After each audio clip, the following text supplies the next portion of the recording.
എല്ലാവർക്കും ഓണാശംസകൾ. നമുക്ക് ഇന്ന് നമ്മളോടൊപ്പം ഓണം ആഘോഷിക്കാൻ വേണ്ടിയിട്ട് കുടുംബസമേതത്തിൽ നമുക്ക് ഷെയർ ചെയ്യാൻ വേണ്ടിയിട്ട് അവരുടെ ഓണവിശേഷങ്ങളും കാര്യങ്ങളും ഒക്കെ ഷെയർ ചെയ്യാൻ വേണ്ടിയിട്ട് ടിനി ടോം ചേട്ടൻ്റെ വൈഫ് രൂപ ചേച്ചിയും ആൻഡ് മോൻ ആദമും ഉണ്ട്. നമുക്ക് അവരുടെ വിശേഷങ്ങൾ ചോദിക്കാം അല്ലേ?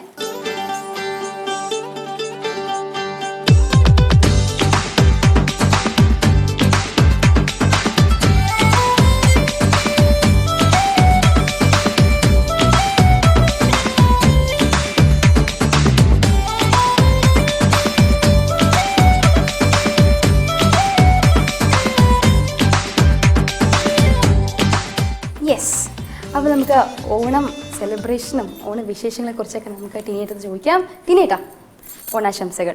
ആദ്യം ഒരു യെസ് പറഞ്ഞല്ലോ. അതെ, നമുക്ക് എപ്പോഴും ഭയങ്കര സന്തോഷത്തോടെ ഭയങ്കര പോസിറ്റീവായിട്ടാണല്ലോ. അപ്പോൾ ഓണം എന്നാകുമ്പോൾ കുറച്ചും കൂടെ പോസിറ്റീവ് ആവണം. നമ്മുടെ എല്ലാ മലയാളികളുടെ വഴിയും ഓണാശംസകൾ. എല്ലാവർക്കും ഓണാശംസകൾ. യെസ്, ഓണവിശേഷം ഇതുവരെയായി നമുക്ക് എന്തെങ്കിലും ഓണ സമ്മാനം മലയാളികൾക്കുണ്ടോ? ഓണം 2 സൂപ്പർ സ്റ്റാർസിന്റെ സമ്മാനം കൊടുത്തിട്ടുണ്ട്. 2 പടങ്ങൾ, ലോഹം പിന്നെ യൂട്ടോപ്പിലെ രാജാവ്. അപ്പോൾ 2 പടത്തിന്റെ ഭാഗമാകാൻ കഴിഞ്ഞു. അപ്പോൾ എനിക്ക് കിട്ടിയൊരു ഗിഫ്റ്റാണത്. കാരണം 2 സൂപ്പർ സ്റ്റാർസിനോടൊപ്പം ഒരേ സമയത്ത് റിലീസ് ചെയ്ത് ഒരേ നല്ല അഭിപ്രായത്തിൽ പോകുക എന്ന് വെച്ചാൽ അത് ഭാഗ്യമാണ്. അപ്പോൾ അത് ജനങ്ങൾക്ക് കൊടുത്ത നമ്മുടെ ഒരു അവർക്ക് ചിരിക്കാനും സന്തോഷിക്കാനുള്ള പടമാണ്. Yes, we are so happy because നമുക്ക് ഒരു പടം ഇറങ്ങുമ്പോൾ തന്നെ ടിനിയേട്ടൻ എന്തായിരിക്കും സ്പെഷ്യൽ? ബിക്കോസ് എപ്പോഴും ഓരോരോ ക്യാരക്ടർ ഡിഫറെൻറ്റ് ആയിട്ട് ചെയ്തു വരികയാണ്. അപ്പോൾ നമുക്ക് സ്പെഷ്യലാണ്. നമുക്ക് കൺഫ്യൂസ്ഡ് ആവും. ഈ ഓണത്തിന് ഫസ്റ്റ് ഏത് പോയി കാണണം എന്നുള്ള കൺഫ്യൂഷൻ ആയിരിക്കും. ഏതാണ് എന്നാലും ക്ലോസ് ടു ഹാർട്ട് എന്ന് പറയുന്നത്? അങ്ങനെ നല്ല സിനിമകൾ വരുമ്പോൾ അതിനെ പ്രോത്സാഹിപ്പിക്കുക, എങ്കിലേ നമുക്ക് വീണ്ടും നല്ല സിനിമകൾ ഉണ്ടാവുകയുള്ളൂ, അതിൻ്റെ ഭാഗമാകാൻ കഴിയുള്ളൂ. അതുകൊണ്ട് നല്ല സിനിമകൾ വരുമ്പോൾ മാത്രമേ ഞാൻ നിർബന്ധിക്കാറുള്ളൂ അത് പോയി കാണണമെന്ന്. അല്ലാതെ നിങ്ങൾ കാശ് കളഞ്ഞിട്ട് ഒരു സിനിമ പോയിട്ട് കാണണമെന്ന് ഞാൻ നിർബന്ധിക്കാറില്ല. ഓക്കെ, അപ്പോൾ നമുക്ക് ടിനിയേട്ടൻ മാത്രമല്ല രൂപ ചേച്ചി ഇങ്ങനെ വെയിറ്റ് ചെയ്യാണ്. ഞാൻ അറിഞ്ഞു രൂപ ചേച്ചി കുക്കിംഗ് എക്സ്പേർട്ട് ആണെന്ന്. ഇന്നെന്താ പായസം വെച്ചേ?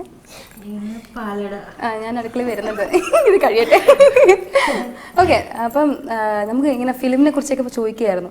അപ്പോഴത്തേക്ക് ഓണത്തിന് 2 ഫിലിം ഇറങ്ങാണ്. ആദ്യം ഏത് ഫിലിം പോയി കാണണമെന്ന് ഡിമാൻഡ് ചെയ്തിട്ടുണ്ട്? അതും ഭയങ്കര സേഫ് സോണിൽ പറയാണ്. കൊള്ളാം ട്രെയിൻ ചെയ്ത് വെച്ചിട്ടുണ്ട്. അങ്ങനെയല്ല, ഇപ്പൊ ആദ്യം കാണുന്നത് ഏതാണെന്നുള്ളത് നമ്മൾ അങ്ങനെ തീരുമാനിച്ചിട്ട് പോകുന്നില്ല. ഫസ്റ്റ് ടിക്കറ്റ് നമ്മൾ വിളിച്ചു പറഞ്ഞാൽ കിട്ടും. പക്ഷെ ഫസ്റ്റ് ഏത് ഷോ ആണ് അഭിപ്രായങ്ങൾ അറിഞ്ഞിട്ട് പോകാൻ വിചാരിച്ചിട്ടാണ്. എല്ലാ സിനിമകൾക്കും പോകാറുണ്ട് നമ്മൾ.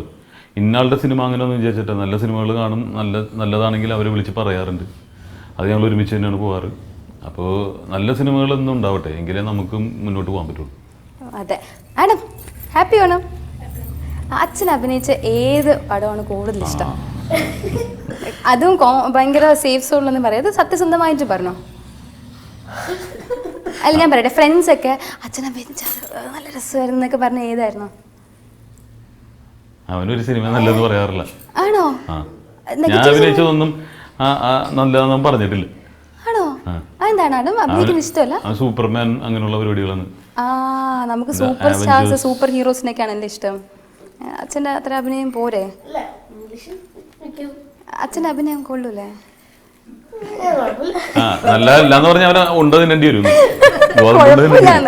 കുഴപ്പമില്ല. രൂപ ചേച്ചി ഒരുപാട് ക്യാരക്ടേഴ്സ് ചെയ്തിട്ടുണ്ട്. എന്നാലും നമുക്കെപ്പോഴും ചോദിക്കാൻ ഭയങ്കര ആഗ്രഹമായിരിക്കും, ഏറ്റവും ഇത് കുറച്ചും കൂടെ കറക്റ്റ് ചെയ്യാം, അല്ലെങ്കിൽ ഇത് കുറച്ചും കൂടെ, അങ്ങനെയൊക്കെ സജഷൻ പറയാറുണ്ടോ? കേക്കോ? ഇവിടെയൊക്കെ ആക്ടിംഗ് ക്ലാസ് ഒക്കെ നടക്കാറുണ്ടോ?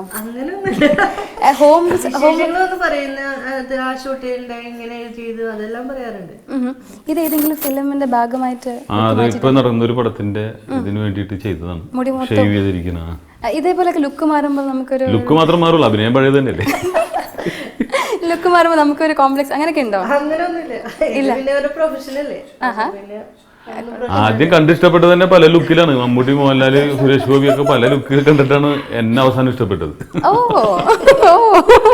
ടിനിയേട്ടാ, ഓണവിശേഷങ്ങളിലേക്ക് വരാം. കുഞ്ഞിലത്തെ ഓണം, ഇപ്പോഴത്തെ ഓണം, ഏറ്റവും മിസ് ചെയ്യുന്നത് ഇന്നലത്തെ ഓണമായിരിക്കും ഓബ്വിയസ്ലി.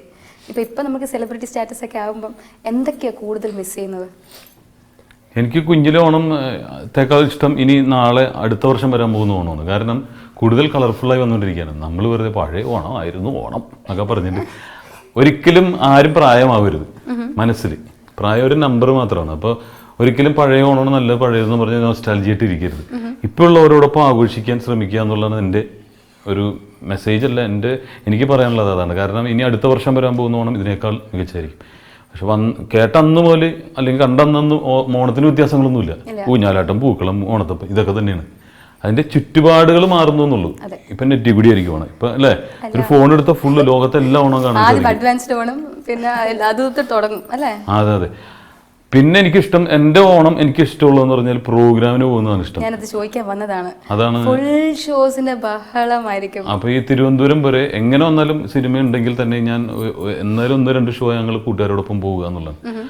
അപ്പോൾ തിരുവനന്തപുരം വരെ പോകുമ്പോൾ ഒരു ടൂറിസം പരവശം എന്തെങ്കിലും പ്രോഗ്രാം പോവുകയാണെങ്കിൽ ആ വഴിയിലുള്ള ഓണങ്ങൾ കണ്ടുപോവുക എന്നുള്ളത് എനിക്ക് ഏറ്റവും ഇഷ്ടമുള്ളത്. ഓണത്തിന് ഏറ്റവും ഇഷ്ടമുള്ള കാഴ്ച എനിക്കതാണ്. ഓരോ സ്ഥലങ്ങളിൽ ഓരോ ഇങ്ങനെ തിരുവനന്തപുരം മുതൽ അല്ലെങ്കിൽ അങ്ങോട്ട് അത്രയും കണ്ണൂർ ആ ഭാഗത്തേക്ക് അധികം ഓണം കാണാറില്ല. പക്ഷേ ഞാൻ ആലുവയിൽ നിന്ന് വണ്ടി കയറിയിട്ട് അങ്ങോട്ട് പോകുമ്പോൾ കുറേ ഓണങ്ങൾ കാണാം. ഒരു 12-1 മണിക്കൊക്കെ ഞാൻ പോയാൽ വഴിയിൽ നിന്ന് നമ്മുടെ ഫ്രണ്ട് ഉണ്ട്, അനൂപ് എന്ന് പറഞ്ഞ്, നമ്മുടെ നടി പ്രിയങ്കയുടെ ഹസ്ബൻഡ്. അപ്പോൾ അവരുടെ വീട്ടിൽ നിന്ന് ഒരു സദ്യ നമുക്ക് കിട്ടാറുണ്ട്. അവിടെ നിന്ന് അത് റോട്ടിൽ നിന്നായിരിക്കും ചിലപ്പോൾ കഴിക്കുന്നത്, സമയം ഉണ്ടാവില്ല, ചിലപ്പോൾ പൊതിഞ്ഞായിരിക്കും തരുന്നത്. അവിടെ നിന്ന് കഴിക്കുക. പിന്നെ 4 കല്ല് നടക്കുന്ന കുറേ ആൾക്കാരെ കാണാൻ പറ്റും. അവർ 2 തെറി പറയുക. ഏറ്റവും കൂടുതൽ നമുക്ക് ഇപ്പൊ അത് കാണാൻ കുറവായിരിക്കും. ഈ ബാറ് പോയതോടുകൂടി ആ വക അന്യം നിന്ന് പോവുകയാണ് ആ ഒരു വിഭാഗം. വെള്ളം കളി ഒഴിവാക്കിയിട്ടുള്ളതൊന്നും ഉണ്ടാവില്ല, ഹാനികരമാണ് കേട്ടോ. പിന്നെ അങ്ങനെ പോയി അങ്ങനെ ഈ കൊല്ലം ഏരിയയിലെത്തുമ്പോൾ അവിടെ കളികളുണ്ടാവും. അങ്ങനെ കണ്ട് അവിടെ ചെന്ന് തിരുവനന്തപുരത്ത് വന്നിട്ട് അവിടുത്തെ സ്റ്റേജിൽ അവതരിപ്പിച്ചിട്ട് തിരിച്ചു വരുന്നത്. അത് ആ ഒരു ഓണമാണ് എനിക്ക് ഏറ്റവും ഇഷ്ടമുള്ള, ഞാൻ ആസ്വദിക്കുന്ന ഓണം എൻ്റെ കൂട്ടുകാരോടൊപ്പം. ചേട്ടാ ഒരുപാട് ഗൾഫ് ഷോ ചെയ്തിട്ടുണ്ട്. അപ്പോൾ എന്നാലും ഓർമ്മയിൽ നിൽക്കുന്ന ഏറ്റവും ക്ലോസ് ടു ആയിട്ടുള്ള ഏതെങ്കിലും ഗൾഫ് ഷോസ് അല്ലെങ്കിൽ ആരെങ്കിലും നമ്മുടെ മലയാളികൾ ഭയങ്കരമായിട്ട് എക്സൈറ്റഡ് ആയിട്ട് എന്തെങ്കിലും വിഷസ് മെസ്സേജ് പറഞ്ഞ എന്തെങ്കിലും ഓർമ്മയുണ്ടോ ഇപ്പോഴും? അല്ല, ഓർക്കുമ്പോൾ നമ്മൾ അമേരിക്കയിലൊരു ഓണം കൂടി, അതാണ് അവർക്ക് ഓണത്തിന് വെക്കേഷൻ ഇല്ല. അവിടുത്തെ സാഹിബ്മാർക്ക് അറിയില്ല ഇത് ഓണമാണ് കേരളത്തിൻ്റെ എന്നുള്ളത്. മലയാളികൾ കൂടെ കുറേ ഉണ്ടെങ്കിലും പക്ഷെ നവംബർ ഏരിയയിൽ ആ സമയത്ത് അവർ ക്രിസ്മസിൻ്റെ സെലിബ്രേഷൻ തുടങ്ങും. ആ സമയത്ത് ഞങ്ങൾ പ്രോഗ്രാമിന് വന്നപ്പോൾ ഇത് രണ്ടും കൂടി മിക്സ് ആക്കി, അതായത് പപ്പാഞ്ഞിയും മാവേലിയും കൂടി ഒരുമിച്ച്. അങ്ങനെ അവിടെ ചെന്ന് കഴിഞ്ഞപ്പോൾ ഇതുപോലെ തന്നെ ഒരു മലയാള മങ്ക, ഇതുപോലെ എന്ന് പറഞ്ഞിട്ടുണ്ടെങ്കിൽ നല്ല ഭംഗിയുള്ളൊരു മലയാള മങ്ക, സെറ്റ് മുണ്ടൊക്കെ എടുത്തിട്ട് സ്റ്റേജിൽ കയറി നിന്നിട്ട് മൈക്കൊക്കെ എടുത്തിട്ട് ഓണം അത് ഭയങ്കര ഓർമ്മകളാണ്, തൂശനിലയിൽ ചോറ് വിളമ്പി കഴിക്കുന്ന ഓണം എന്നൊക്കെ പറഞ്ഞ് ഭയങ്കര വെച്ചാൽ നമ്മുടെ കണ്ണൊക്കെ നിറഞ്ഞു പോയി. കാരണം ഇവർ ഇത്രയും ഓണം ഇഷ്ടപ്പെടുന്നുണ്ടോ. എന്നിട്ട് ഇനി നമുക്ക് സദ്യയിലേക്ക് കിടക്കാം. അവിടുത്തെ എന്തോ ഒരു മെയിൻ ഇതാണ് ഈ ക്ലബിൻ്റെ സെക്രട്ടറിൻ്റെ അന്ന കൊച്ചടിയങ്ങൽ എന്നൊക്കെ പറഞ്ഞ് പേരുള്ള ചില ഉണ്ട്. അപ്പോൾ കഴിക്കാമെന്ന് പറഞ്ഞിരുന്നു. അപ്പോൾ ഫോറിനേഴ്സും ഉണ്ട്, വൈറ്റ്സും ഉണ്ട് സായിപ്പന്മാർ. എന്നിട്ട് ഇവർ നോക്കിയപ്പോൾ സ്പൂണും ഫോർക്കൊക്കെ എടുത്തിട്ട് സദ്യ ഉണ്ടെന്ന് തൂശനിലിട്ടിട്ട് അവിയിലൊക്കെ ഇങ്ങനെ തിന്നണത്, പപ്പടമൊക്കെ പൊട്ടിച്ചിട്ട്. സായിപ്പ് നോക്കിയപ്പോൾ കൈകൊണ്ട് തിന്നാ. നമ്മൾ ഈ തൂശനിലയിൽ ചോറും വിളമ്പി എന്നൊക്കെ പറഞ്ഞ ആള് കഴിക്കുന്നത് ഇങ്ങനെയാണ്. അതിനുശേഷം സായിപ്പ് കാണിക്കുകയാണ് ഇത് രസമാണ്, അവർക്കെല്ലാം അറിയാം രസം. ദിസ് ഇസ് ഹെർബൽ ഡ്രിങ്ക് എന്ന് ആരോ പറ്റിച്ചേക്കാണ്. കുമരകത്ത് വന്നപ്പോൾ എത്ര രൂപ 250 രൂപ ആയിട്ട് ആരോ കൊടുത്തുന്നു ഹെർബൽ ഡ്രിങ്ക് രസം. സ്റ്റിൽ നമ്മുടെ പൊതുവേ ഫോറിനേഴ്സിന് ഭയങ്കര ഇഷ്ടമാണ് നമ്മുടെ ഈ കേരള ട്രഡീഷൻ, നമ്മുടെ ഓണം എന്നൊക്കെ പറയുമ്പോൾ ഭയങ്കര കളർഫുൾ, അവർക്ക് ഭയങ്കര ക്ലോസ് ടു ആണ്. എന്തായാലും നിങ്ങൾക്ക് കേരള കാണാനുള്ള ഭാഗ്യം കിട്ടിയിട്ടുള്ളൂ. പക്ഷേ റൂബി ചേച്ചി ഞാൻ ചോദിക്കട്ടെ, ഇതേപോലെയൊക്കെ ഗൾഫ് ഷോ മിസ് ചെയ്യുന്നില്ലേ? എല്ലാ ഫെസ്റ്റിവലിലും എല്ലാവരും നമ്മൾ മിസ് ചെയ്യും. പിന്നെ ഞങ്ങൾ രണ്ടുപേരും ഒറ്റയ്ക്കായി പോവില്ലേ? കൊണ്ടുപോകാൻ പറയാറുണ്ടോ എവിടെയെങ്കിലും? കൊണ്ടുപോകാറുണ്ട്, പോവാറുണ്ട്. പിന്നെ പോവാൻ പറ്റാത്ത സാഹചര്യങ്ങളിൽ മാത്രമേ ഉള്ളൂ, പറ്റണടുത്തെല്ലാം പോകും. അപ്പം സെലിബ്രേഷൻസ് മിക്കതും ആഫ്റ്റർ സെലിബ്രേഷൻ ആണ് നമ്മൾ സെലിബ്രേറ്റ് ചെയ്യുന്നത് അല്ലേ? മിക്കവാറും അങ്ങനെ. അതിന്റെ മെമ്മറീസ് എന്തെങ്കിലും ഉണ്ടോ? ബർത്ത്ഡേസ് ആയാലും ഇപ്പൊ ഇവന്റെ ബർത്ത്ഡേ സെലിബ്രേഷൻ ആയിരിക്കും. അപ്പൊ വന്നു കഴിഞ്ഞിട്ട് സെലിബ്രേറ്റ് ചെയ്യും. ഇപ്പൊ 2-3 മാസം കഴിഞ്ഞിട്ടാണെങ്കിലും നമ്മൾ തെരുവ് നായയുടെ പോലെയാണ് ഓടിക്കൊണ്ടിരിക്കും. പക്ഷെ ഒരു കാര്യമുണ്ട്, നമ്മൾ ഈ ഫീൽഡിലായത് കാരണം നമ്മൾ എപ്പോഴും ബിസി ആവുന്നതല്ലേ നമുക്ക് ഏറ്റവും പ്ലസ് പോയിന്റ് എന്ന് പറയുന്നത്. പണിയില്ലാതിരിക്കുമ്പോൾ എന്റെ വിഷമം അതാണ് ഞാൻ പതുക്കെ ഞാൻ പറഞ്ഞു, ബിസി ആയിരിക്കുന്നതല്ലേ നമുക്ക് സന്തോഷം എന്നൊക്കെ ഞാൻ തന്നെ കണ്ടെത്തും. അതായത് ഇപ്പൊ സിനിമയില്ലെങ്കിൽ അപ്പൊ തന്നെ ചാനലിൽ അല്ലെങ്കിൽ സ്റ്റേജ് അങ്ങനെ നമ്മൾ തന്നെ കണ്ടെത്തണം. നമ്മളെ ആരും വന്ന് വിളിക്കുമെന്ന് വിചാരിച്ചിരിക്കാറൊന്നുമില്ല. അപ്പോൾ നമ്മൾ ബിസി ആവാൻ ആഗ്രഹിക്കുന്ന ആളാണ്. പക്ഷേ റെസ്റ്റ് ആൻഡ് വർക്കാണ്. എപ്പോഴും ഞാൻ വീട്ടിൽ നിന്ന് ഇല്ലാണ്ട് 10-15 ദിവസം അങ്ങനെയൊന്നുമല്ല. എപ്പോഴും ഇവിടെ നിന്ന് പോകുമ്പോഴാണ് ഒരു ഫ്രഷ്നെസ് കിട്ടുന്നത്. അതുകൊണ്ട് പ്രോഗ്രാം കഴിഞ്ഞാൽ ഉടനെ വന്നിട്ട് പിന്നെ കുറച്ച് 2 ദിവസം ഗ്യാപ്പ് എടുത്തിട്ട് അങ്ങനെയൊക്കെ പോകാറ്. പക്ഷേ ഗ്യാപ്പ് എടുക്കാൻ ഇരിക്കുമ്പോൾ ചിലപ്പോൾ വലിയ ഡയറക്ടേഴ്സ് വിളിച്ച് നമ്മൾ പോകേണ്ടിയും വരും. അത് ഇന്നത് ഡിമാൻഡ്സ് വെച്ച് ജീവിക്കുന്ന ആളൊന്നുമില്ല. എനിക്ക് കൈയ്യടി കിട്ടുന്നതിന് മുമ്പ് അടുത്ത സംഭവം അനൗൺസ് ചെയ്യാണ്. തലറക്കം വന്നു തുടങ്ങി എനിക്ക്. 2ാമത്തെ സ്റ്റേജ് 3ാമത്തെ സ്റ്റേജ് ആയിരുന്നു. ഞാൻ ഫുഡ് കഴിക്കണമെന്ന് പറഞ്ഞപ്പോൾ ഒരു പാക്കറ്റ് ബ്രെഡ് മാത്രം തന്നെ. ഓണത്തിനാണ് ഞാനിരുന്നിട്ട് എനിക്ക് ചിരിയും വന്നിട്ട് കരച്ചിലും വന്നിട്ട്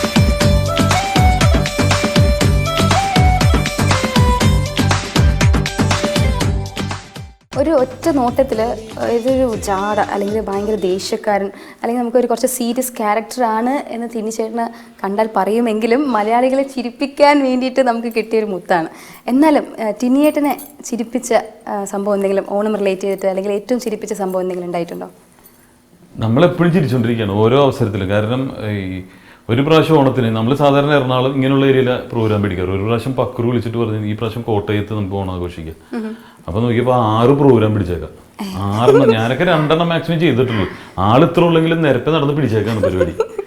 ഞാൻ ഇവിടെ നിന്ന് ഒരു 10 വർഷം മുമ്പുള്ള കഥയാണ് ഈ പറയുന്നത്. അപ്പം ഞാൻ ഇവിടെ നിന്ന് അങ്ങോട്ട് ചെന്നു. ഇവിടെ നിന്ന് ട്രെയിനിലാണ് ചെന്നത്. ട്രെയിനിൽ ചെന്നിറങ്ങിയപ്പോൾ ഈ യഥാർത്ഥത്തിൽ ഈ മറ്റേ ഇറച്ചിക്കോഴികളെ കൊണ്ടുപോകാനുള്ള ടൈപ്പ് ഒരു ജീപ്പ് റെഡിയാക്കി വെച്ചേക്കാം. കയറി 4:30 ഫസ്റ്റ് പരിപാടി എന്ന് പറഞ്ഞു. അങ്ങനെ കയറി അവിടെ ചെന്ന് അവിടെ പ്രോഗ്രാം നടത്തി. ആര് ചിരിക്കുന്നുണ്ടോ ഓഡിയൻസിൻ്റെ ഒന്നും നോക്കണമല്ലോ, കറക്റ്റ് ഓടി എത്തണമല്ലോ.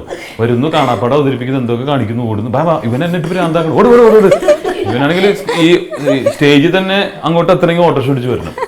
അപ്പം ഒന്നുകൂടി ഇരട്ടി തിരക്കാ പുള്ളിക്ക്. 6 പരിപാടി പിടിച്ചിട്ടുണ്ട്. ആദ്യത്തെ കഴിഞ്ഞ് രണ്ടാമത്തിന് ചെല്ലി അവിടെ ചെന്നപ്പോൾ ഈ സംക്രാന്തി നസീർ എന്നൊക്കെ പറഞ്ഞ ആൾക്കാരൊക്കെ ഉണ്ട്. അപ്പോൾ ഇവരൊക്കെ കൂടി കയറിയിട്ട് അപ്പം ഞാൻ കൊച്ചിക്കാരനായതുകൊണ്ട് ഒരു സെലിബ്രിറ്റി ആയിട്ടാണ് അവർ കാണുക. ഇവരൊക്കെ കോട്ടയംകാരൻ, ലോക്കലാണ്.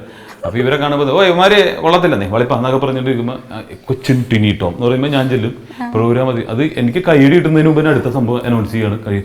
തലറക്കം വന്നു തുടങ്ങി എനിക്ക്. 2ാമത്തെ സ്റ്റേജ് 3ാമത്തെ സ്റ്റേജ് ആയി. ഞാൻ ഫുഡ് കഴിക്കണമെന്ന് പറഞ്ഞപ്പോൾ ഒരു പാക്കറ്റ് ബ്രെഡ് മാത്രം തന്നെ. ഓണത്തിനാണ് ഞാനിരുന്നിട്ട് എനിക്ക് ചിരിയും മനുണ്ട്, കരച്ചിലും മനുണ്ട്. ബ്രെഡ് ഇതെങ്ങനെ വെള്ളമെങ്കിലും വേണ്ടേ? വെള്ളം കുടിക്കാൻ നിർത്തിയിട്ടുണ്ടെങ്കിൽ അടുത്ത പരിപാടി നടക്കില്ല, അടുത്ത സ്ഥലത്തേക്ക് പോവാ എന്ന് പറഞ്ഞിട്ട് അടുത്ത സ്റ്റേജിൽ ചെല്ലുന്ന ഇത് തന്നെ പരിപാടി. ഞാൻ ആവശ്യം തളർന്ന് ഞാൻ പറഞ്ഞു ജന്മത്തിന് എന്നെ വിളിക്കല്ലോ ഈ പരിപാടി. അതായിരുന്നു എന്നെ ചിരിപ്പിച്ച ഒരു ഓണം എന്ന് പറഞ്ഞിട്ട് ഞാൻ പറഞ്ഞത് എന്താ ഇന്ന് നടന്നതെന്ന് എനിക്കറിയില്ല. പക്ഷേ വിദേശത്ത് ഞാൻ ചിരിച്ചു പോയ പരിപാടി എന്ന് പറഞ്ഞിട്ടുണ്ടെങ്കിൽ ഇപ്പോൾ ഞാൻ പറഞ്ഞില്ലേ ഈ നൊസ്റ്റാൾജിയ ചേച്ചിയുടെ പ്രസംഗം ഇതും അതിനോടൊപ്പം ജയറാമേട്ടൻ്റെ ഒരു സംഭവം ഉണ്ടായിരുന്നു. ജയറാമേട്ടൻ ഇതുപോലെ അവിടെ ചെന്നപ്പോൾ ഈ ജയറാമേട്ടൻ ചെണ്ടയുടെ ആളാണല്ലോ. അപ്പോൾ കുറേ പേര് എന്നിട്ട് അവിടെ തണുപ്പാണല്ലോ, ഈ മുണ്ടെടുത്തൊന്നും കൊട്ടാൻ പറ്റില്ല. ഈ കൊട്ടുന്നത് തന്നെ ഏതാണ്ട് മരുന്നൊക്കെ കഴിച്ചതിന്റെ ബലത്തിലാണ്. പല ബ്രാൻഡിലുള്ള പടിയിൽ എഴുതി കാണിക്കേണ്ടി വരും. ഇതൊക്കെ കഴിച്ചിട്ട് അച്ചായന്മാർ വന്നേക്കാം. എന്നിട്ട് അച്ചായന്മാരാണ് ഈ ചെണ്ട പഠിക്കുന്നത്. 1 വർഷമായിട്ട് പഠിച്ചേക്കാണ്. ഇത് 2 ചെല്ലുമ്പോൾ തന്നെ ഇവർക്ക് താളമൊക്കെ പോകും.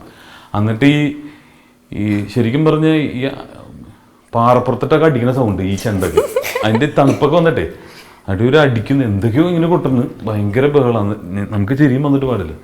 അപ്പോൾ ജയറാമേട്ടൻ പറഞ്ഞു തന്നിട്ട് ഇങ്ങനെ മേൽവസ്ത്രം ധരിക്കാൻ പാടില്ല ചെണ്ട കൊട്ടുമ്പോൾ പറഞ്ഞിട്ട് ഈ കോട്ടിട്ട ആൾക്കാരെ കോട്ടൊക്കെ ഉരിച്ച് എന്നിട്ട് വയറും ചാടി എന്നിട്ട് അവരെ കൊണ്ട് അങ്ങനെ അവരെ കൊണ്ട് അത് നിർബന്ധപൂർവ്വം ഒരു ചെണ്ടക്കാരെ അവൻ ശ്രമിക്കുന്നതാണ്. ഈ ചെണ്ട കൂട്ടുന്നതിന് ഒരു പ്രാഥമികമായിട്ട് കുറേ കാര്യങ്ങളൊക്കെ ഉണ്ട്. അതിൻ്റെ സുഖങ്ങളൊക്കെ കേൾക്കണമെങ്കിൽ പഞ്ചവാദ്യം എന്നൊക്കെ പറഞ്ഞു കഴിഞ്ഞിട്ടുണ്ടെങ്കിൽ തോന്നിയവാസമായി മാറിയിരിക്കുന്ന ഒരവസ്ഥയാണ്. പല സ്ഥലത്തും ചെല്ലുമ്പോൾ അവർ ഇതിനോടുള്ള ക്രേസ് കൊണ്ട് ഇത് പഠിക്കുന്നത് 2 ഈ മരുന്ന് ചെല്ലുമ്പോൾ വേറെ തോന്നിയുള്ള പടപടാന്ന് പറഞ്ഞിട്ട് ഈ ഭാര്യമാരാണ് സഹിക്കുന്നത്. അവർ വീട്ടിൽ ചെന്ന് കഴിയുമ്പോൾ നല്ല തെറിയും കിട്ടിയിട്ടുണ്ടാവും എല്ലാത്തിനും. ഓക്കെ, അപ്പോൾ നമുക്ക് നേരത്തെ ഫിലിമിനെ കുറിച്ചിട്ടുള്ള ഞാൻ ഇങ്ങനെ 2 ഫിലിം നമുക്ക് സമ്മാനമായിട്ട് എത്തുന്നേ ഉള്ളൂ എന്ന് പറഞ്ഞു. പക്ഷെ എന്നാലും നമ്മുടെ പ്രേക്ഷകർ വെയിറ്റ് ചെയ്യാണ്. ഒരുപാട് പേര് ഫിലിം കാണാൻ വേണ്ടി വെയിറ്റ് ചെയ്യാണ്. ടിനി ടോമേട്ടൻ ആ ഫിലിമിലെ ക്യാരക്ടേഴ്സ് എന്തൊക്കെയാണ് ചെയ്തിട്ടുള്ളത്? ഫിലിം വിശേഷങ്ങൾ പറയുമോ? ഒന്ന് കമൽ സാർ എന്നെ വിളിക്കുന്നത് ആദ്യം സെല്ലോയിഡ് എന്ന് പറയുന്ന പടത്തിനാണ്. അത് ഇന്ത്യൻ റുപ്പി കഴിഞ്ഞിട്ടാണ് പൃഥ്വിരാജ്. നിങ്ങൾ 2 കൂടി ഒരു കോമ്പിനേഷൻ ഉണ്ട്. പക്ഷേ എനിക്ക് പെട്ടെന്ന് വേറൊരു പടം ഈ സമയത്ത് കമ്മിറ്റ് ചെയ്ത് തരാൻ അത് ചെയ്യാൻ പറ്റിയില്ല. അപ്പോൾ ഞാൻ അതിൻ്റെ ഭയങ്കര വിഷമത്തിലായിരുന്നു. പിന്നെ സ്വപ്നസഞ്ചാരി എന്ന് പറഞ്ഞ പടത്തിലും വിളിച്ചു, അതിലും പോകാൻ പറ്റിയില്ല. 3ാമത് വിളിക്കുന്നത് പുള്ളിയുടെ കല്യാണത്തിന്, മകൻ്റെ കല്യാണത്തിന്. ഇതിനെങ്കിലും വരുമെന്ന് ചോദിച്ചു. 2 തവണ എന്നെ വിളിച്ച്. എനിക്ക് ഭയങ്കര വിഷമമായി. ഇപ്പോൾ ഇത്രയും വലിയൊരാൾ, ഇത്രയും ഈഗോ ഇല്ലാത്തൊരാൾ. ഞാൻ ചെന്നു. അപ്പോൾ അടുത്ത പടത്തിൽ നിങ്ങളുണ്ടെന്ന് പറഞ്ഞു. അപ്പോൾ എന്തൊക്കെ സംഭവിച്ചാലും പോകണമെന്ന് വിചാരിച്ചിരിക്കുകയായിരുന്നു. അപ്പോൾ അതിൻ്റെ കൺട്രോളുണ്ട്, സഞ്ജു എന്നും പറഞ്ഞിട്ടൊരാളാണ്. പുള്ളി വിളിക്കണത് വന്നോ നിർബന്ധമൊന്നും ഇല്ലാത്തവർ വിളിക്കില്ല. ഡേയ് അങ്ങനെയൊക്കെ ഭയങ്കര ഫ്രണ്ടാണ്, എൻ്റെ ഫ്രണ്ടാണ്. ഭായി ഒരു പടം വന്നിട്ടുണ്ട്, കമൽ സാറിൻ്റെ ആണ്. എന്താണ് വേഷം? യേശുവൊക്കെയാണ് എന്ന് പറഞ്ഞു. ഞാൻ പറഞ്ഞു യേശു ഞാൻ പറഞ്ഞു എന്ത് യേശുവോ? യേശുവായിട്ടാണ് സാറ് ബാക്കി പറഞ്ഞോളൂ എന്ന് പറഞ്ഞു. അപ്പോൾ കമൽ സാറിനെ വിളിച്ചപ്പോൾ പറഞ്ഞ് യേശു ക്രിസ്തുവായിട്ടാണ് അഭിനയിക്കുന്നത്. അപ്പം നമുക്ക് മനസ്സിൽ ഓർമ്മ വരുന്നത് പാഷൻ ഓഫ് ക്രൈസ്റ്റും മെൽ ജിബ്സണും ഇതൊക്കെയല്ലേ. എനിക്കെങ്ങനെ ഈ ഗുണ്ടയുടെ രൂപവും എങ്ങനെ? അപ്പോൾ സാറ് പറഞ്ഞൊരു മെനകെട്ട യേശുവാണെന്ന് പറഞ്ഞു. അപ്പൊ എനിക്ക് കോൺഫിഡൻസ് ആയി. മെനകെട്ടയിൽ നമുക്ക് മെനകെട്ട എന്ന് പറഞ്ഞപ്പോൾ എനിക്ക് കോൺഫിഡൻസ് ആയി. അത് ഞാൻ മാക്സിമം കലക്കും. പക്ഷെ അത് ചെയ്ത് കഴിഞ്ഞപ്പോൾ എനിക്കൊരു സംശയം ഇടവകയിൽ തന്നെ പുറത്താക്കുമെന്നാണ്. അപ്പൊ അത് എന്ത് യേശുവാണെന്ന് ലോകത്തിൽ ഒരു നടന്മാർക്കും കിട്ടാത്തൊരു ഭാഗ്യമാണ് അങ്ങനെ ഒരു യേശുവിനെ അവതരിപ്പിക്കുക. അത് ആമേൻ എഴുതിയ റഫീഖ് എന്ന് പറയുന്ന ആളാണ് എഴുതി വെച്ചിരിക്കുന്നത്. അപ്പോൾ ഇത് യൂട്ടോപ്പിയയിലെ രാജാവ് എന്ന് പറയുന്നത് തന്നെ സാങ്കല്പികമാണ്. അപ്പോൾ അതൊരു ബലൂൺ പേരാണ്. ലോജിക്കൊക്കെ നോക്കിയിട്ടുണ്ടെങ്കിൽ ഒന്നുമില്ല, വേറെ ഒരു മുള്ളുകൊണ്ട് കുത്തിയാൽ പൊട്ടാവുന്ന സംഭവം. പക്ഷെ ലോജിക്ക് നോക്കാതെ ഈ പടം കാണണം, ഭയങ്കര രസകരമായിരിക്കും. ഇപ്പൊ നമുക്ക് ഇടവഴിയിൽ ഇപ്പൊ തന്നെ പറഞ്ഞേക്കാം, അത് ലോജിക്ക് ഇല്ലാത്ത ഒരു പടമാണ്. അതുകൊണ്ട് അതിലും ഇതിലുമായിട്ട് ഒരു സംബന്ധവും ഇല്ല അല്ലേ? പക്ഷെ ഇപ്പൊ നടക്കുന്ന എല്ലാ കാര്യങ്ങളും ഉണ്ട് താനും അതിൻ്റെ അകത്ത്. സെറ്റയറാണ്. ലോഹം എന്ന് പറയുമ്പോൾ രഞ്ജിയേട്ടന്റെ പടമാണ്, രഞ്ജിത്ത് സാറിന്റെ എല്ലാ പടങ്ങളും നമ്മൾ ഉണ്ടാവാറുണ്ട്. അതില് ശരിക്കും പറഞ്ഞ എൻ്റെ ഒരു ആവശ്യമില്ല പടത്തിൽ. ആ ആവശ്യമില്ലായ്മയാണ് അതിൻ്റെ അകത്തുള്ള തമാശ എന്ന് പറയുന്നത്. അതെന്താണെന്ന് ആൾക്കാരാണ്, അതിനെ കുറിച്ച് ഒന്നും പറയാൻ പാടില്ല. നമ്മൾ ഈ രണ്ടിനെ കുറിച്ചും പറയാൻ പാടില്ല എന്താന്നുള്ളത്. പറഞ്ഞു കഴിഞ്ഞാൽ അതിന്റെ സസ്പെൻസ്, ആ ഒരു സസ്പെൻസാണ് അതിന്റെ ഒരു ഭംഗി എന്ന് പറയുന്നത്. സെറ്റിൽ ഓണം എന്തെങ്കിലും ഓർമ്മയുണ്ടോ? സെറ്റിൽ ഓണം ഞാൻ ഹൗസ്ഫുൾ എന്ന് പറഞ്ഞ പടം ചെയ്യുമ്പോൾ റോട്ടിലായിരുന്നു ഓണം. റോട്ടിൽ ട്രാഫിക് പോലീസായിരുന്നു അഭിനയിക്കുന്നത്. അപ്പോൾ റോട്ടിൽ തന്നെ സദ്യ അറേഞ്ച് ചെയ്തെന്ന്. എന്നിട്ട് ആ റോട്ടിൽ വെക്കുന്ന ട്രാഫിക് ശരിക്കും ഞാൻ ട്രാഫിക് കൺട്രോൾ ചെയ്ത് അവിടുത്തെ പോലീസുകാരോടൊപ്പം നിന്ന് തന്നെ. അപ്പോൾ അത് റോഡിന്റെ സൈഡിൽ തന്നെ നിരത്തിയിട്ടിട്ട് അവിടെയുള്ള പോലീസുകാരെല്ലാവരും കൂടി ചേർന്നിട്ട് ആ വർഷത്തെ ഓണം എനിക്ക് ജീവിതത്തിൽ ഒരിക്കലും മറക്കാൻ പറ്റില്ല. കാരണം അന്ന് ഷൂട്ട് ചെയ്തുകൊണ്ടിരിക്കുന്നതെന്ന് പറഞ്ഞാൽ പോലീസ് ക്വാർട്ടേഴ്സിലാണ്. അപ്പോൾ ഈ പോലീസ് ക്വാർട്ടേഴ്സിൽ ഓരോ സ്റ്റേഷനിൽ നിന്നുള്ള പോലീസുകാരാണല്ലോ. ഓരോ സ്റ്റേഷനിലും ജ്യോതിർമയും ഞാനും കൂടി ചെന്നിട്ട് ഊണ് കഴിക്കല പരിപാടി. കഴിച്ചില്ലെങ്കിൽ ഒരു പിടിച്ചിട്ട് പോകില്ലേ. പോലീസുകാരത് വരാൻ പറ്റില്ല എന്ന് പറയാൻ പറ്റില്ല, തിന്നാതിരിക്കാനും പറ്റില്ല. പക്ഷെ അതൊരു വലിയ ബന്ധമായി പോയി. കാരണം ഞാൻ പോയതെന്ന് പറഞ്ഞിട്ടുണ്ടെങ്കിൽ ഇവർ പറഞ്ഞ് ഇവിടെ ഷൂട്ടിംഗ് നടക്കാണ്, ഒരു കുഴപ്പമില്ല, 10 മിനിറ്റ് തേവരേന്ന് ഇവിടെ എത്തിക്കും എന്ന് പറഞ്ഞു. അപ്പം ഞാനിത് എങ്ങനെ എത്തിക്കും എന്ന് പറഞ്ഞപ്പോൾ അന്നാണ് ആദ്യമായിട്ട് മന്ത്രിമാരൊക്കെ എങ്ങനെ പോകുന്നതെന്ന് അറിയുന്നത്. ഫ്രണ്ടിൽ ഇവർ ലൈറ്റ് ഇട്ടിട്ട് പോകുമ്പോൾ ഒരു സുഖം. നമ്മളിങ്ങനെ ഇരിക്കുമ്പോൾ ആൾക്കാരൊക്കെ അങ്ങോട്ട് മാറിയിട്ടേ ഭയങ്കര പേടി ആൾക്കാർ മാറി. ഇത് പറഞ്ഞാൽ ബാക്കിലാരോ എന്ന് പറയും. അപ്പം ചില പോലീസുകാർ സെലൂട്ട് അടിക്കണ്ട, ഞാൻ ഇങ്ങനെ ഇരിക്കും. ബാക്കിൽ ഏതോ വണ്ടിയാണ്, വേറൊരു വണ്ടിയിലാണ് എന്നെ കൊണ്ടുപോകുന്നത്. ഫ്രണ്ടിൽ ഈ പൈലറ്റ് വാഹനമുണ്ട്. അപ്പോൾ അത് ചെയ്ത അതിന്റെ സുഖം അതാണ് എനിക്ക് മനസ്സിലായത്. കാരണം ഒരു പ്രാവശ്യം മന്ത്രിയായി പിന്നെ ഇറങ്ങാൻ തോന്നില്ല, അഴിമതി കളിച്ച് അങ്ങനെ ജീവിക്കാൻ തോന്നുന്നു. പക്ഷെ അതോടുകൂടി എനിക്ക് ഈ പോലീസിന്റെ ആ കഷ്ടപ്പാടുകൾ എന്താണ്, അവരുടെ ബുദ്ധിമുട്ട് ഓണം ആയിട്ട്. പക്ഷേ ഏറ്റവും അന്ന് ഞാൻ ചിരിച്ചു പോയത് മറ്റൊന്നുമല്ല, ഈ ഒരു പോലീസുകാരൻ തേവരയിൽ ഭയങ്കര ഇടിയൻ പോലീസാണ്. പുള്ളി മൈക്കിന്റെ മുമ്പിൽ നിന്നിട്ട് വിറക്കണം എന്നെ മനസ്സിൽ അടുത്തതായിട്ട് ഇവിടെ മൈക്ക് കണ്ടപ്പോൾ അപ്പോഴാണ് ഇത്രയും പേടിക്കേണ്ട ഒരു സാധനമാണ് ഇതെന്നുള്ളത് മനസ്സിലാവുന്നത്. അപ്പോൾ പുറത്ത് പോയിട്ട് അടിച്ച് പരിപ്പിളക്കുന്ന പോലീസുകാരൊക്കെ സ്റ്റേജിൽ കയറിയിട്ട് ചിലതായിട്ട് എന്നിട്ട് ഇനി നമ്മുടെ ഇവിടെ നമുക്ക് ഒരു എന്നൊക്കെ പറഞ്ഞിട്ട്. പക്ഷേ അത് എനിക്ക് പോലീസ് എന്താണെന്ന് വളരെ അടുത്തറിയാൻ സാധിച്ച ഒരു പടമാണ് ഈ ഹൗസ്ഫുള്ള്. അതിനുവേണ്ടി ഹോംവർക്ക് ചെയ്തപ്പോഴും പക്ഷേ അവരോടൊപ്പം യാത്ര ചെയ്തപ്പോഴും പിന്നെ സ്ഥിരമായിട്ട് നമ്മൾ അവരുടെ എന്ത് പരിപാടി ഉണ്ടെങ്കിലും ഞാൻ പോകാറുണ്ട്. ചെല്ലില്ല എന്ന് പറഞ്ഞാൽ പിടിച്ചോണ്ട് പോകാൻ വേറെ കാര്യം. നമ്മൾ ഇഷ്ടപ്പെടുന്നത് ആൾക്കാരെ നമ്മൾ ചിരിപ്പിച്ചത് കൊണ്ടാണ്. അവർക്കെപ്പോഴും സന്തോഷത്തിന്റെ ഭാഗമാണ് ഞാൻ. ഇത്രയും ക്രൂരമായിട്ടൊക്കെ ചെയ്ത് കഴിയുമ്പോൾ കുറേ കാലം കഴിയുമ്പോൾ ഈ നമ്മുടെ ലേബലൊക്കെ വേറെ പോകും. അങ്ങനെ ഒരു എനിക്കൊരു എത്തിക്സ് ഉണ്ട്, അതിനനുസരിച്ചേ പോകാൻ പറ്റുള്ളൂ. അങ്ങനെയുള്ള ചിത്രങ്ങൾ എനിക്ക് ചെയ്യാൻ പറ്റില്ല.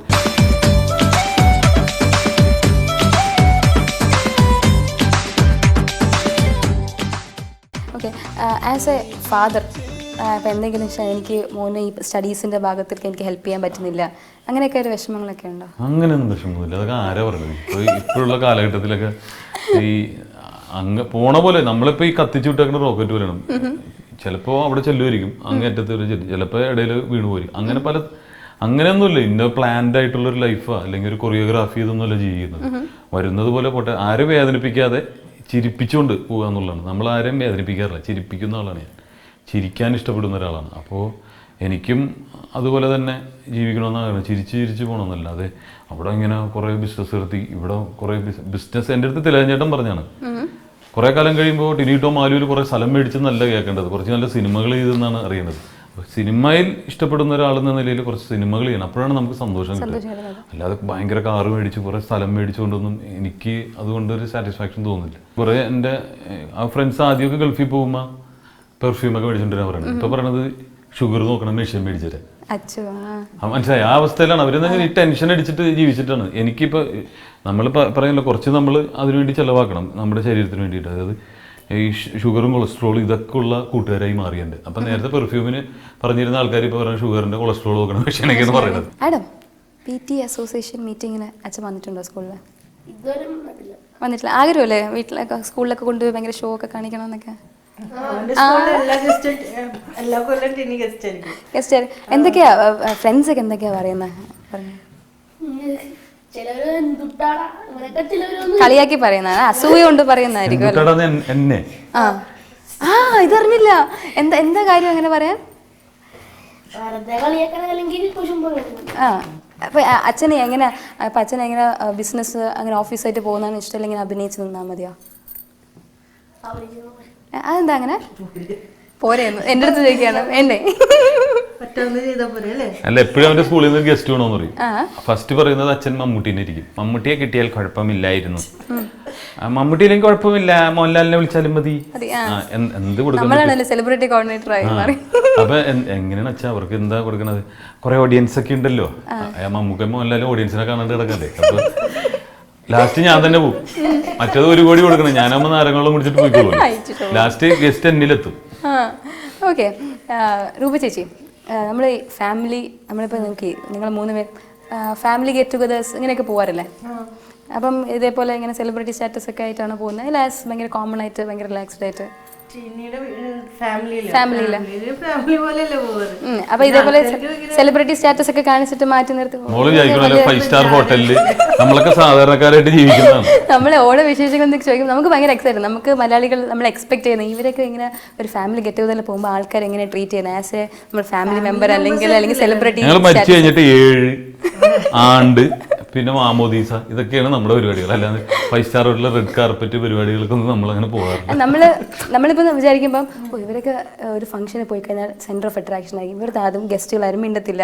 അപ്പം അതിന്റെ ഒരു വിശേഷങ്ങൾ അല്ലെങ്കിൽ വിഷമം ഉണ്ടെങ്കിൽ ഇപ്പൊ തന്നെ ഷെയർ ചെയ്ത് കഴിഞ്ഞാൽ നമുക്ക് ആൾക്കാർക്ക് അറിയിപ്പിക്കാമല്ലോ. ടിനീനെ എല്ലാവരും ഇങ്ങോട്ട് വന്ന് മിണ്ടുമല്ലോ, കാരണം ടിനീനെ ടിവിയിലും ഫിലിമിലെല്ലാം കാണുന്ന അവർക്ക് ഭയങ്കര എക്സൈറ്റഡ് ആയിരിക്കും. ഫോട്ടോ എടുക്കാനൊക്കെ വന്ന് ഈ ഫസ്റ്റ് ഫിലിം അഭിനയിച്ചപ്പം ഈ ഫസ്റ്റ് ഫിലിം പോയി കണ്ടില്ലേ? പട്ടാളം. അത് പോയി കണ്ടപ്പോ എന്തായിരുന്നു മനസ്സിൽ ഫീൽ? നല്ല സന്തോഷമായിരുന്നു, കാരണം ആംബിഷനായിരുന്നു, നല്ല ഒരു ക്യാരക്ടർ ചെയ്ത് ഫിലിമിൽ വന്നത് തന്നെയായിരുന്നു. ടിനിക്കത് കിട്ടുമ്പോൾ നമുക്ക് സന്തോഷം വരും. ഇതേപോലത്തെ ക്യാരക്ടർ എനിക്ക് ടിനിയേട്ടൻ അഭിനയിച്ചെങ്കിൽ എനിക്ക് ഇഷ്ടമല്ല, അങ്ങനത്തെ എന്തെങ്കിലും ഉണ്ടോ? അല്ലെങ്കിൽ ഭയങ്കര ക്രൂരൻ, അല്ലെങ്കിൽ പെണ്ണുങ്ങളായിട്ട് കൂടുതൽ അടുപ്പമുള്ള ക്യാരക്ടേഴ്സ്?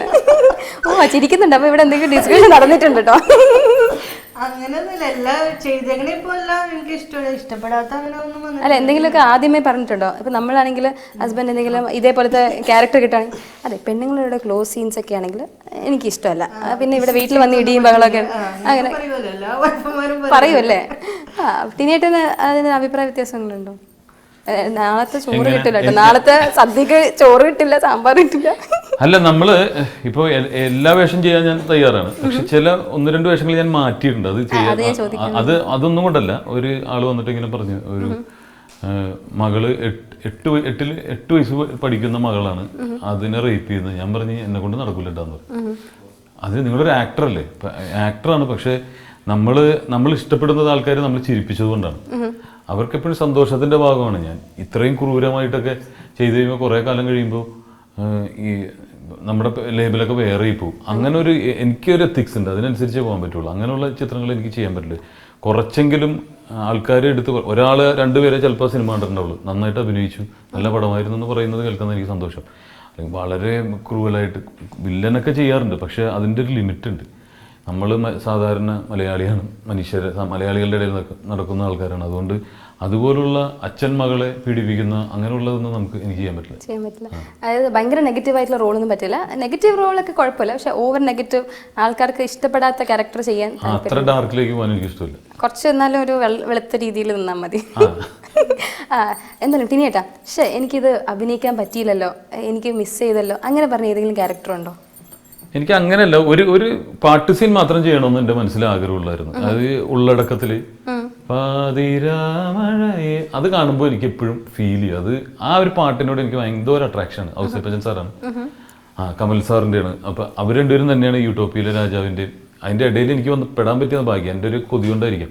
അതിൽ അശോകൻ, നമ്മുടെ അമരത്തിലെ അശോകൻ, അമരാശോകൻ, അശോകൻ, 2 അശോകൻ, അത് ആ ഒരു സാധനം ചെയ്യണമെന്ന് എനിക്ക് എപ്പോഴും തോന്നുന്നു. ആ ഒരു അങ്ങനത്തെ ടൈപ്പ് ഒരു ക്യാരക്ടർ, അതൊരു ഭ്രാന്തനാണ്. ഭ്രാന്ത് പിടിച്ച് നടക്കണമെന്നല്ല ഉദ്ദേശിക്കുന്നത്, പക്ഷെ എനിക്കത് ചേരുന്നല്ലേ. നമ്മള് അപ്പൊ ആ ഒരു ഇത് ചെയ്യണമെന്ന് ആണ് തോന്നിയിട്ടുള്ളത്. പിന്നെ ഒരു നടനും ഒരിക്കലും ദാഹം തരില്ല. പിച്ചക്കാരുടെ പോലെയാണ്, നമ്മൾ ചോദിച്ചോണ്ടേയിരിക്കും. ഇന്ന് കിട്ടിയ നാളെ ഇറങ്ങും തണ്ടാനായിട്ട്, അതുപോലെ തെണ്ടിക്കൊണ്ടേയിരിക്കും, മരണം വരെ തെണ്ടിക്കൊണ്ടിരിക്കും. സ്പിരിറ്റ് എന്ന് പറയുന്ന പടത്തില് ഞാനൊരു വേഷം ചെയ്തു. അവസാനം ആണ് എൻ്റെ അടുത്ത് പറയുന്നത്, അതിൻ്റെ ആർട്ട് ഡയറക്ടർ പറഞ്ഞു ഈ വേഷം ചെയ്യേണ്ടിയിരുന്നത് അമ്പിളിച്ചേട്ടനാണ്, ജഗദീഷ് ശ്രീകുമാർ. അദ്ദേഹം ചെയ്തിരുന്നെങ്കിൽ, അത് ആദ്യം എൻ്റെ അടുത്ത് പറഞ്ഞിരുന്നെങ്കിൽ ഞാൻ തകർന്നു പോയേനെ.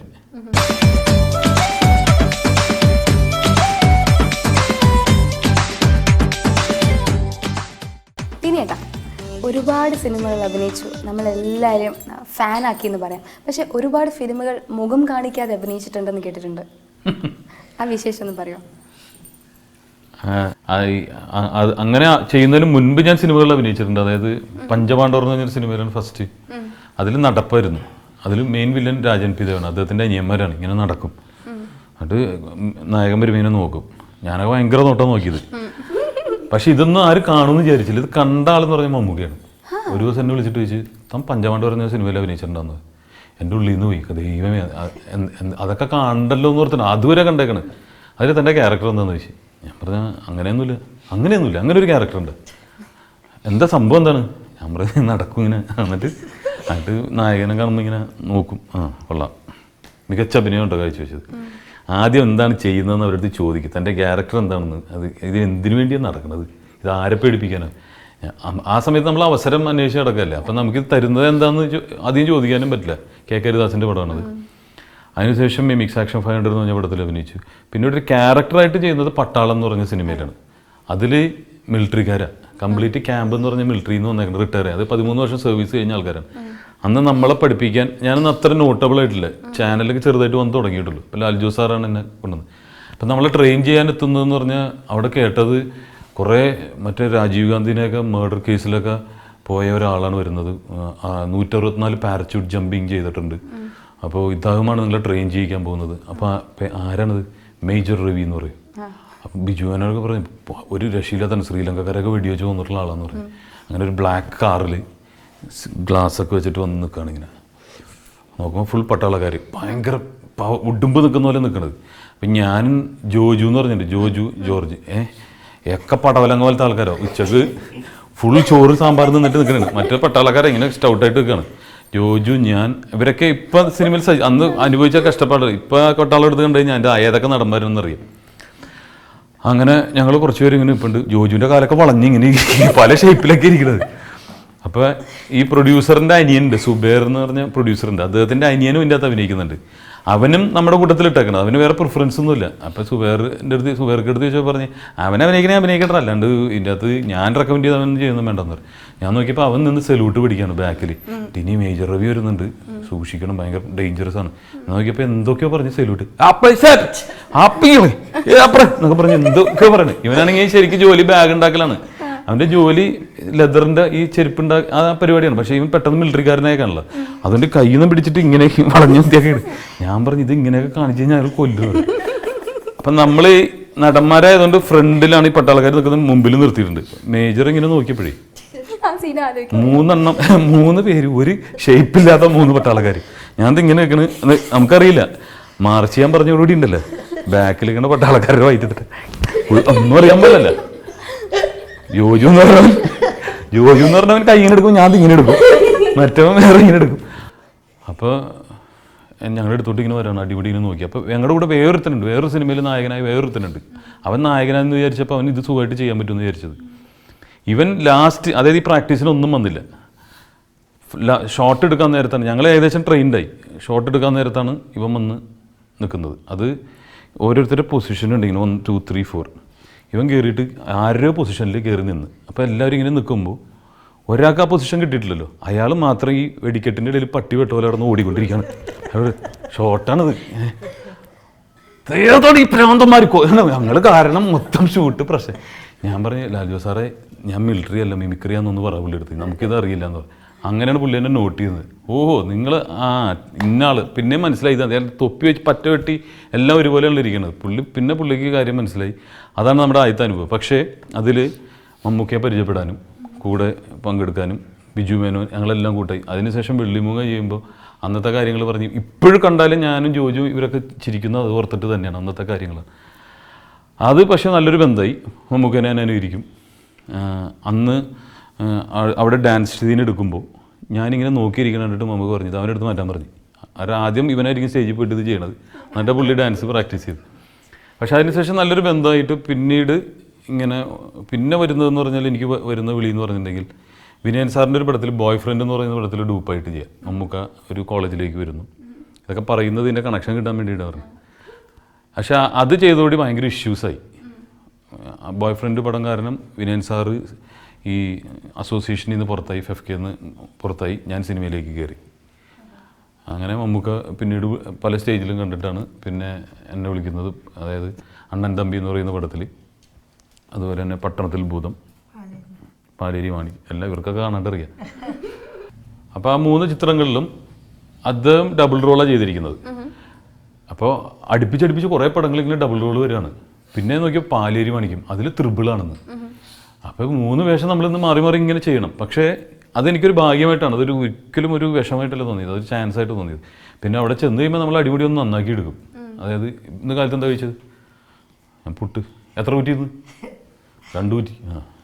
ഇതൊക്കെയാണ് എനിക്ക് വയറും ചാടി മാറ്റി. പക്ഷെ അദ്ദേഹത്തിനോടൊപ്പം നിൽക്കുമ്പോൾ ഒരു 5 വർഷം നമ്മൾ യങ് ആവും. കാരണം ഇതുപോലെ തന്നെ എന്താണ് കഴിക്കേണ്ടത്, എന്താണ് ശരീരത്തിന് ആവശ്യമുള്ളതെന്ന് മനസ്സിലായി അദ്ദേഹത്തിനോടൊപ്പം നിന്നിട്ട്. ബാക്കി തിന്നുന്നതൊക്കെ വേസ്റ്റാണ്. പിന്നെ മംഗ്ലീഷ് എന്ന് പറയുന്ന സിനിമയിൽ അഭിനയിക്കുമ്പോഴാണ് അദ്ദേഹം എനിക്കൊരു ഡയറ്റ് തന്നു, ഇങ്ങനെ കഴിച്ചു നോക്കുമെന്ന് പറഞ്ഞു. ഒരു ദിവസം വെജിറ്റബിൾ, ഒരു ദിവസം ഫ്രൂട്ട്സ്, ഒരു ദിവസം ഇങ്ങനെ.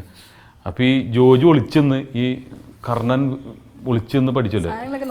അപ്പോൾ അവൻ എന്താ പറഞ്ഞ, ഈ മമ്മൂക്ക ഇവനെ ഇങ്ങനെ സിനിമയിൽ രക്ഷപ്പെടുത്തുന്ന ഒളിച്ചെന്ന് കേട്ട് എന്നിട്ട് എഴുതിയൊക്കെ കൊണ്ടുവന്നായിരുന്നു. ഒരു ദിവസം ഫ്രൂട്ട്സ്, ഒരു ദിവസം വെജിറ്റബിൾസ്, ഞാനും കാണിച്ചു തരാം, ഇവന് മാത്രം അങ്ങനെ രക്ഷപ്പെട്ടാൽ പോരല്ലോ. എന്നിട്ട് ഞാൻ നോക്കുമ്പോൾ ഒരു പപ്പായ എന്നൊക്കെ പറഞ്ഞിട്ട് ഒരു 15 എണ്ണം കൊണ്ടുവന്നേക്കണം. ഫ്രൂട്ട്സ് എന്ന് പറഞ്ഞ് കഴിക്കണം, ഇതിൻ്റെ കൂട്ടത്തിൽ ചോറും. ഞാൻ പറഞ്ഞു ചേട്ടാ ഫ്രൂട്ട്സ് കഴിക്കുന്ന ദിവസം ചോറ് കഴിക്കാൻ പാടില്ല. ഇവൻ പറഞ്ഞു മീൻ വറുത്തത് കണ്ടാൽ പിടിവിട്ട് പോവുകയാണ്. സ്പിരിറ്റ് എന്ന് പറയുന്ന പടത്തിൽ ഞാനൊരു വേഷം ചെയ്ത് അവസാനം ആണ് എൻ്റെ അടുത്ത് പറയുന്നത്, അതിൻ്റെ ആർട്ട് ഡയറക്ടർ പറഞ്ഞു ഈ വേഷം ചെയ്യേണ്ടിയിരുന്നത് അമ്പിളിച്ചേട്ടനാണ്, ജഗദീഷ് ശ്രീകുമാർ.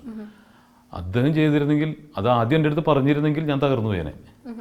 നമ്മൾ ഒരിക്കലും മറ്റുള്ളവർക്ക് പകരക്കാരനാവില്ല, അപ്പോൾ ആവാൻ സാധിക്കില്ല. അപ്പം നമ്മൾ എന്താണെന്നുള്ളത് നമ്മൾ അറിഞ്ഞിട്ട് നമ്മൾ അതിൻ്റെ അൾട്ടിമേറ്റ് കൊടുക്കാൻ ശ്രമിക്കുക.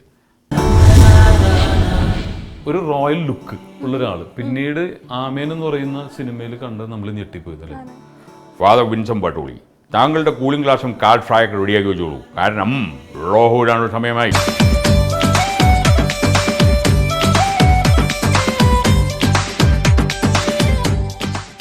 രൂപ ചേച്ചി, തിരിയേട്ടൻ ഒരുപാട് ഷോസ് ഒക്കെ കണ്ടിട്ടുണ്ട്. അത് ഡയറക്റ്റ്ലി ലൈവൊക്കെ കാണുന്ന കുറവായിരിക്കും, എന്നാലും നമ്മൾ മാക്സിമം നമ്മൾ കണ്ടിട്ടുണ്ടാവും. ഏറ്റവും ഇഷ്ടപ്പെട്ട് അനുകരിക്കുന്നതിൽ ഏറ്റവും ഇഷ്ടമുള്ളത് ഏതാണ്? ഇപ്പോൾ കുറേ പേര് മമ്മൂട്ടി മോഹൻലാലൊക്കെ ഒരുപാട് ചെയ്യുന്നുണ്ട്. ഇപ്പോൾ എനിക്ക് പുതിയതായിട്ട് കുറച്ച് പേരൊക്കെ ചെയ്യുന്നുണ്ട്. ജോയ് മാത്യുവിനെ ചെയ്യുന്ന സൗണ്ട് ശരിക്കും കറക്റ്റ് ആയിട്ട് തോന്നാറുണ്ട്, അതെനിക്ക് ഇഷ്ടമാണ്. പിന്നെ വിനയ് ഫോട്ടോ അവരുടെയൊക്കെ നന്നായിട്ട് ചെയ്യുന്നുണ്ട്.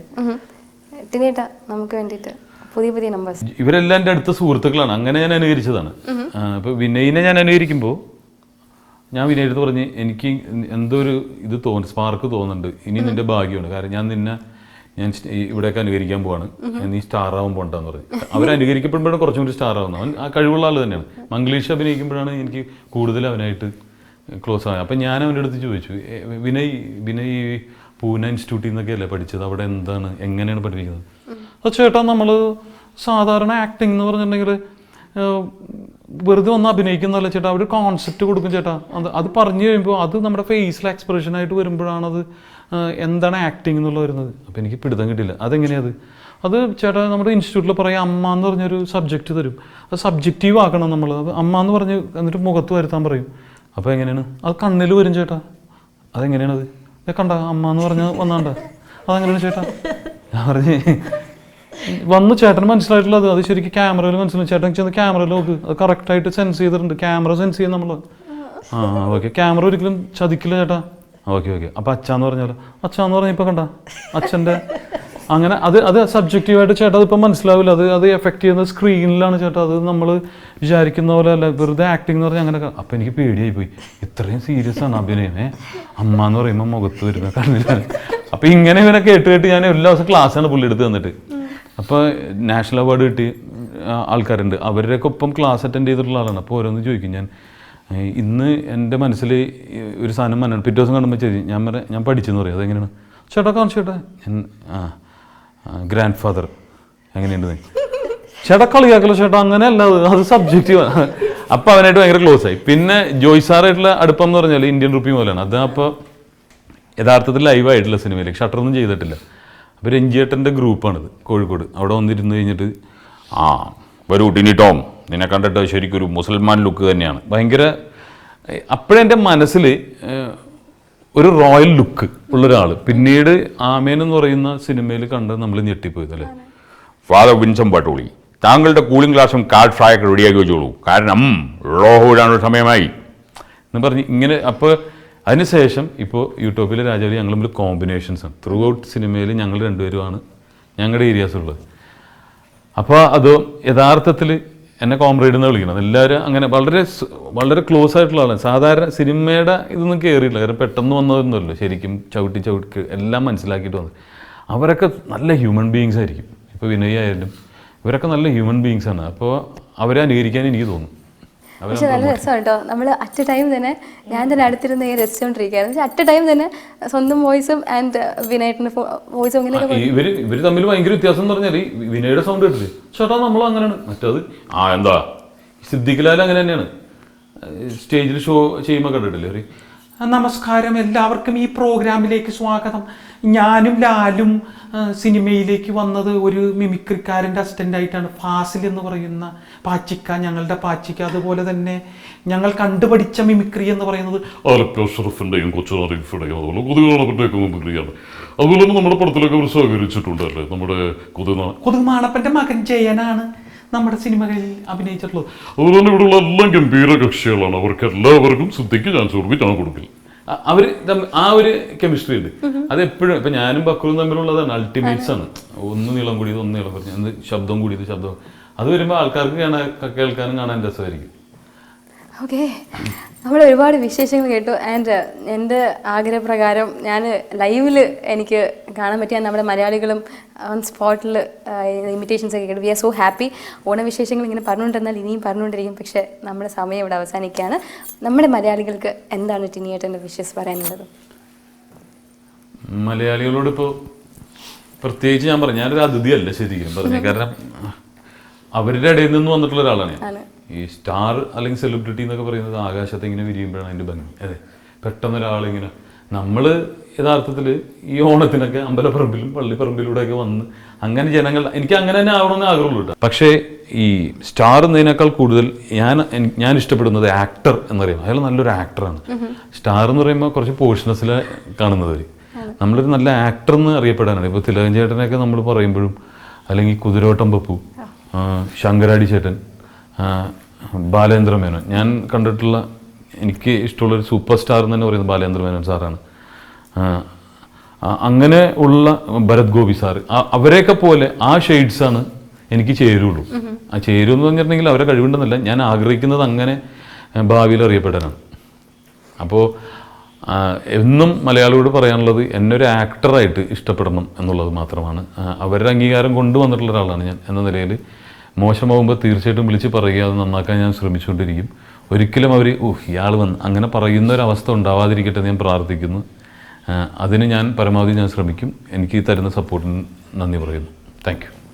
എന്നാലും ഒരുപാട് ഫിലിമുകൾ ഇനിയും കിട്ടട്ടെ. ഞങ്ങൾ എല്ലാവരുടെയും സൈഡിൽ നിന്നും ഇനിയും ആഗ്രഹങ്ങൾ, ഇനി നല്ല നല്ല ക്യാരക്ടേഴ്സ് വരാൻ വേണ്ടി ഞങ്ങൾ പ്രാർത്ഥിക്കാം. എന്തായാലും ഓൾ ദി ബെസ്റ്റ്. ഓണാശംസകൾ വൺസ് അഗൈൻ. ഹാപ്പി ഓണം. ഞാൻ കൊടുക്കാതെ happy Onam Adam. Happy Onam.